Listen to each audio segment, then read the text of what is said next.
நீங்க ஒரு குழப்பமான சூழ்நிலையில இருக்கீங்களா? உங்க வாழ்க்கையில ரொம்ப சிக்கலா இருக்கிற மாரி உணர்றீங்களா? காலம் நகர்ந்துகிட்டே இருக்கே, ஆனா நான் அதே இடத்துல இருக்கிறேனேன்னு ஃபீல் பண்றீங்களா? உங்களுக்குன்னு எந்த ஒரு பெரிய திட்டமும் தேவையில்லங்க. ஒரு நியூ இயர் ரெசல்யூஷன் கூட தேவையில்ல. உங்களுக்கு தேவை வெறும் 30 நாட்கள் மட்டுமே. உங்க வாழ்க்கைய மறுபடியும் கட்டி எழுப்புறதுக்கு இந்த 30 நாட்கள் போதுமானவை. வணக்கம், நான் உங்கள் அன்பு நண்பன் பூசம் பூபதி. வாங்க இப்ப வீடியோக்குள்ள போலாம். உங்க வாழ்க்கைய ரீசெட் பண்ண வேண்டிய ஒரு டைம் வந்துருச்சுங்க. எதுக்காக முதல்ல நம்ம வாழ்க்கையை ரீசெட் பண்ணணும்? இங்க அதிகமான மக்கள் திறமை இல்லாம தோல்வி அடைகிறது இல்ல.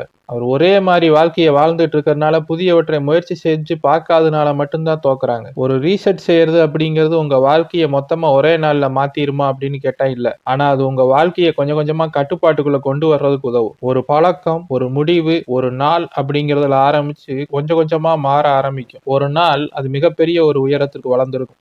சரி, இந்த 30 நாள்ல நம்ம என்ன செய்யணும்? முதல் விஷயம், காலையில 7 மணிக்கு அல்லது அதற்கு முன்னாடி எந்திரிச்சு உங்களுடைய வாழ்க்கை பயணங்கள தொடங்க ஆரம்பிக்கணும். ஒரு சின்ன சின்ன விஷயங்கள் உங்க வாழ்க்கைய மாற்ற ஆரம்பிக்கும் அப்படிங்கிறதுக்கு இது ஒரு உதாரணம். இதன் மூலமா என்ன நடக்கும்? உங்களுக்கு எக்ஸ்ட்ரா டைம் கிடைக்க ஆரம்பிக்கும். ஒரு 10 நிமிஷம் எக்ஸ்ட்ரா கிடைக்கும்போது, நீங்க மெதுவா கிளம்பி, மெதுவா சாப்பிட்டு, மெதுவா உங்களுடைய வேலைக்கு உள்ள அல்லது உங்களுடைய கல்லூரிக்கு போக முடியும். அப்ப காலையில நேரமே எந்திரிச்சுட்டா எல்லாமே மாறிருமா? அப்படின்னு கேட்டா இல்ல. அந்த எக்ஸ்ட்ரா டைம நீங்க லைஃப்ல யூஸ்ஃபுல்லா யூஸ் பண்ண ஆரம்பிக்கணும். அதுக்கு என்ன பண்ணணும்னா, காலையில எந்திரிச்சு ஒரு 1 மணி நேரத்துக்காவது உங்களுடைய மொபைல் ஃபோன எடுத்து நீங்க பார்க்காம இருக்கணும். இம்பார்ட்டன்டான கால்ஸ் ஏதாவது வந்திருக்கா, மெசேஜ் வந்திருக்கான்றத மட்டும் பார்த்துட்டு, நீங்க உங்க ஃபோன வச்சுட்டு உங்க வேலைகள ஆரம்பிக்கணும். நீங்க அந்த நேரத்துல போய் வீடியோஸ் பார்க்கறது, ஸ்க்ரோல் பண்றது, சோசியல் மீடியாலன்ற மாரி வேலைகள காலையில ஆரம்பிச்சீங்கன்னா, அது உங்களுடைய முழு டயத்தையும் எடுத்துக்கும். அதனால உங்களுடைய உற்சாகம், புத்துணர்ச்சி எல்லாமே அந்த 1 மணி நேரம் ட்ரெயின் ஆயிரும். அதுக்கு பொதுவா நீங்க என்ன செய்யலாம்? காலையில எந்திரிச்சோனே உங்க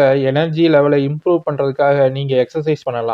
எக்ஸர்சைஸ் பண்றதுன்னா, ஜிம்முக்கு போய் தான் நம்ம எக்ஸர்சைஸ் பண்ணணுன்ற அவசியம் கிடையாது. நீங்க ஜஸ்ட் ஒரு 15 நிமிடங்கள் ஒரு நடைப்பயிற்சி, ஒரு வாக்கிங் பண்ணலாம். அப்படி இல்லைன்னா, சின்ன ஒரு எக்ஸர்சைஸ் உங்க வீட்டிலேயே செய்யலாம். இல்ல உங்களுக்கு தனியா எக்ஸர்சைஸ் பண்றதுக்கு, உங்களுக்கு வாக்கிங் போறதுக்கு போர் அடிக்குது அப்படின்னா, உங்க ஃப்ரெண்ட்ஸ் யாரையாவது கூட சேர்த்துக்கலாம். அதுக்கும் உங்களுக்கு வாய்ப்பில்ல அப்படின்னா, நீங்க உங்களுடைய செல்லப்பிராணி, நாய உங்களுடைய வாக்கிங் போகும்போது கூட கூட்டிட்டு போகலாம். இது உங்களுக்கு அன்றாடம் இந்த பழக்கத்த வளர வைக்கிறதுக்கு உதவி பண்ணும். வாக்கிங் போயிட்டு வந்துட்டு எக்சர்சைஸ் பண்ணி முடிச்சுட்டு நீங்க ஒரு 10 பக்கங்களாவது புஸ்தகங்கள வாசிக்கலாம். வாசிக்கும்போது உங்களுக்கு ஒரு பாசிட்டிவ் எனர்ஜி கிடைக்கும். அல்லது ஒரு நியூஸ் பேப்பர்ல ஒரு நல்ல ஆர்டிக்கிள நீங்க படிக்கலாம். இதன் மூலமாக உங்களுக்கு மோட்டிவேஷன்றது அதிகமாக ஆரம்பிக்கும். அதுக்கப்புறம் நீங்க ஒரு 5 நிமிடம் ரெஸ்ட் எடுத்துட்டு ஒரு சின்ன தியானம் பண்ணலாம். அப்படி இல்லைன்னா ஒரு பிரேயர் பண்ணலாம். கடவுளுக்கு நன்றி செலுத்தலாம். நெறைய பேர் இங்க பிரேயர் பண்றது அப்படிங்கிறத கடவுள்ட்ட அத குடு, இத குடுன்னு கேட்கறதா தான் நினைக்கிறாங்க. ஆனா உண்மையான பிரேயர் அப்படிங்கிறது கடவுள் உங்களுக்கு குடுத்த விஷயங்களுக்காக நீங்க நன்றி தெரிவிக்கிறது தான்.